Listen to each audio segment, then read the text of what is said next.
In this tutorial, I am going to show you how to add a Google search bar on your home screen.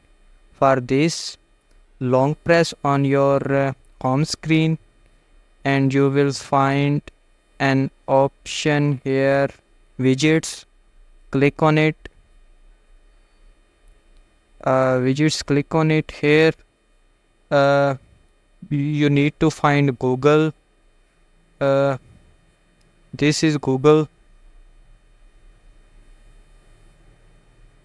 You need to click on it, and this will Google will open. Google widgets will open. You need to slide to the right, then move, and this is your search bar.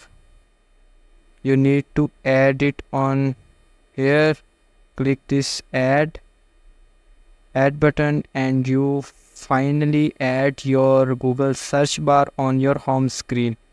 You can drag it and move it to any position you like. You can remove it by long pressing it and clicking on remove. So this is the end of the video. If you find this helpful, click like.